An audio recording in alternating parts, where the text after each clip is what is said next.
मैं, ठीक है, आज आप लोगों को मैं पूरे जो हिंदी के वर्णमाला होता है उसके बारे में हम आपको समझा रहे हैं, ठीक है। अब वर्णमाला पूछा जाए कि जो हिंदी आप लोग पढ़ते हुए आगे क्लास बढ़ते जाते हैं, आप लोगों को अक्सर मात्राओं का ज्ञान नहीं होता, जिसकी वजह से आप हमेशा डिक्टेशन गलत लिखते हैं। तो यही चीज आज आप लोगों को समझना है। समझने के तैयार है ना? yes, देखिए, अगर पहला प्रश्न उठता है इसमें कि जो वर्णमाला हम लोगों का है हिंदी का किस लिपि से लिया गया, तो क्या बोलेंगे? देवनागरी लिपि। ठीक है, देवनागरी लिपि से। अब देवनागरी लिपि में जो है पहला प्रश्न उठता है स्वर, ठीक है। तो स्वर वर्ण कितने होते हैं? तो कितने होते हैं? 11। आप गिन भी सकते हैं, 1 2 3 4 5 6 7 8 9 10 11। 11 आपके कितने होते हैं? स्वर वर्ण होते हैं, ठीक। अब स्वर वर्णों में भी कई प्रकार होते हैं। जैसे पहला प्रश्न एक उठता है आपका दीर्घ स्वर और दूसरा उठता है ह्रास स्वर। तो ह्रास स्वर कितने होते हैं? ह्रास स्वर मुख्यतः आपके कितने होते हैं? 4 होते हैं, ठीक है। और जैसे 4 देख लीजिए, 1 2 3 और ये 4 मुख्यतः, ठीक। उसी तरह दीर्घ स्वर कितने होते हैं? दीर्घ स्वर मुख्यतः 3 होते हैं, लेकिन कुल अगर संख्या गिनी जाए तो इसमें आप गिनेंगे तो 7 बनते हैं। गिने, मालूम है ना, गिन सकते हैं ना? तो इसमें मुख्यतः आपका 7 होता है। ये प्रश्न उठ गया। अब आते हैं व्यंजन क्या होता है, ठीक। तो व्यंजन जो होता है, व्यंजन के ऊपर जो मात्राएं लगाई जाती हैं, उन्हीं मात्राओं की सहायता से जो है आप शब्द बना सकते हैं, ठीक। तो व्यंजन के लिए आपको अगर कोई वर्णमाला का प्रश्न पूछे कि वर्णमाला क्या होता है, प्रश्न जो है, तो आप ये कहेंगे कि जिन वर्णों का स्वतंत्र अस्तित्व नहीं होता है, ठीक, वह हमेशा स्वर वर्णों के मेल के साथ, हमेशा स्वर वर्णों के मेल से बनाए जाते हैं। जैसे मान लीजिए अगर लिखा जाए ट, तो ट कुछ नहीं मतलब है, लेकिन ए की मात्रा बना दिया तो टे। उसी तरह लिखा जाए क, तो क का कोई अर्थ क्या रहा है, लेकिन अगर क में आ की मात्रा बोल देंगे तो का। फिर अगर क, काक, उसी तरह क में आ की मात्रा तो का अर्थ निकल रहा है कि नहीं? yes, तो इसका मतलब ये है कि वर्णमाला में जो आपके व्यंजन हैं, ठीक, व्यंजन में हमेशा स्वर वर्णों की सहायता से सार्थक आपके शब्द बनाए जाते हैं। यदि व्यंजन में आप मात्रा सही से अगर नहीं लगाते हैं तो इससे आपका सार्थक जो है शब्द नहीं निकलेगा, ठीक। तो ये आपका हो गया व्यंजन। अब पूछा जाए प्रश्न कि हिंदी में व्यंजन वर्ण कितने होते हैं? व्यंजन, हाँ 33 होते हैं। अब मुख्यतः जो प्रश्नों, जो पेपरों में अक्सर क्वेश्चन पूछ दिया जाता है कि मूल रूप से मुख्यतः कितना होता है, तो क्या बताएंगे? कुल संख्या उसकी 43। आप इसको गिनेंगे तो गिन भी सकते हैं, ये आपके सामने है, ठीक है। और आप लोग भी ध्यान से देखते रहिए इसको। अब इसमें आता है इसको बोलने की कला। अब देखिए, इसमें आपका जो है ये सभी अक्षरों को बोलने की एक कला होती है। तो बोलने की कला में जो आपका पहला है क वर्ग, ये जितने वर्ग शब्द लिखा है, जैसे क वर्ग, च वर्ग, ट वर्ग, त वर्ग, प वर्ग, इसको पचमाक्षर भी बोलते हैं।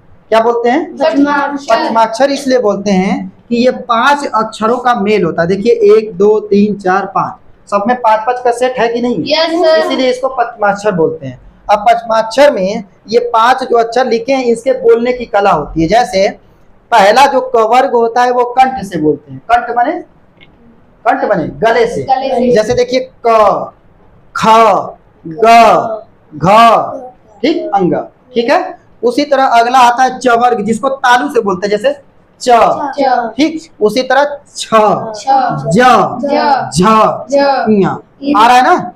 अगला है ट वर्ग। ट वर्ग को स्पर्श व्यंजन भी बोलते हैं, या इसको बोलते हैं मूर्धा से बोलते हैं। जैसे ट, देखिए तालु को ले जाके जीभ के पिछले हिस्से में चिपका दे रहे हैं कि नहीं? तो ट, ठ, ड, ढ, अड़। उसी तरह अब आता है त वर्ग, इसको दांत से बोलते हैं, इसको दंत से बोला जाता है। इसका मतलब कि जैसे त, देखिए इसमें दांत में तालु जाके जीभ जो है चिपक रहा है कि नहीं? उसी तरह थ, द, ध, etc जो भी है। अब उसके बाद देखिए प वर्ग। प वर्ग को ओट्स व्यंजन या ओट से बोला जाता है। जैसे देखिए प, फ, ब, इसमें आपका दोनों ओठ एक साथ चिपक रहा है कि नहीं? ठीक है। अब आता है अंतस्थ व्यंजन। अंतस्थ व्यंजन क्या होता है? अंतस्थ व्यंजन आपका य, र, ल, व, ये आपका जो है अंतस्थ व्यंजन होता है। अंतस्थ व्यंजन की परिभाषा ये होती है कि वर्णों के उच्चारण में, जैसे कोई भी वर्ण ये अंतस्थ व्यंजन का य, र, ल, व से आ जाए, वर्णों के उच्चारण में अगर सांस अंदर की तरफ लेके अगर बोलते हैं तो उसको बोलते हैं हम लोग अंतस्थ व्यंजन। क्या बोलते हैं? जैसे देखिए य, र, अंदर की तरफ जा रहा है कि नहीं? Yes, sir. ठीक, तो इस समझ में आ गया। उसके बाद आता है उष्म व्यंजन। उष्म व्यंजन को एक हिसाब से कहा जाता है, इसको बोलने में थोड़ा सा शरीर में गर्मी उत्पन्न होती है, जैसे श, श, स, हाँ, ठीक है। अब आते हैं संयुक्त व्यंजन। संयुक्त व्यंजन बहुत लोग नहीं समझ पाते हैं कि संयुक्त व्यंजन होता क्या है। तो संयुक्त व्यंजन में कहा जाता है कि जब दो अक्षरों के मेल से एक नया अक्षर या शब्द बने, वो आपका कहलाता है संयुक्त व्यंजन। जैसे छ, छतरी वाला छ आप पढ़ते हैं? Yes, तो sir. छतरी वाला छ जो है आधा क और षटकोण वाला जो स होता है मिलता है तो आपका छ बनता है। उसी तरह ज्ञानी वाला ज्ञ जो आप लोग पढ़ते हैं, तो पूछ दे कोई कि ज्ञानी जो ज्ञ बना है वो किसके साथ मिलके बना है, तो आप कहेंगे आधा ज और इयों को मिलाएंगे तो ज्ञ बनेगा। उसी तरह श्रमिक वाला श्र, तो आधा बड़ा स और र से रस्सी वाला र, दोनों जब मिलता है तो श्र बनता है। ठीक है। अब आता है द्विगुण व्यंजन। द्विगुण व्यंजन जो है ये ड, ठीक है, और उसके बाद हाँ, ठीक है, ये आपका मिलके बनता है। वैदिक व्यंजन क्या होता है? वैदिक व्यंजन एक ही है जो ल की तरह, ऐसे इन्फिनिट हम लोग जो मैथ में पढ़ते हैं Yes, sir. उसी की तरह बना है, बस इस पे जो है ऊपर से पड़ी पाई डाल के स्लिपिंग लाइन खींच दिया गया है। इसे जो है लुंठित र कहते हैं। लुंठित र ये है जिसको वैदिक व्यंजन कहते हैं, और वैदिक व्यंजन का प्रयोग अक्सर संस्कृत जब हम पढ़ते हैं तो उसमें इसका ज्यादा प्रयोग देखते हैं। ठीक है।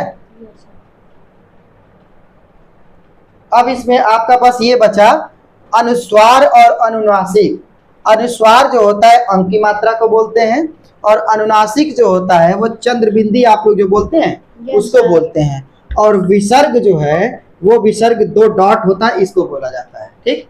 विसर्ग का प्रयोग अक्सर संस्कृत में, और जब हम संधि पढ़ते हैं तो संधि में इसका जो है प्रयोग किया जाता है, जिसको विसर्ग संधि के नाम से जानते हैं। ठीक है। Yes, sir. तो दोस्तों अगर आप लोगों को ये अच्छे से समझ में आया हो तो please like, share and subscribe my YouTube channel Ronnie classes and tutorial, and follow my Facebook page Ronnie classes and tutorial. और एक जाते जाते आपसे एक प्रश्न ये है कि इतना पढ़ाने के बाद यदि आप लोगों को समझ में आया हो तो एक प्रश्न का बस ये जवाब दीजिए कि पूरे वर्णमाला में कितने जो है ये वर्णमाला हिंदी में मुख्यतः होते हैं। हिंदी में जितने ये हम लोग अक्षर पढ़े इसमें टोटल कितने वर्णमाला होता है, इसका कमेंट करके कमेंट बॉक्स में बताइए। Thank you so much.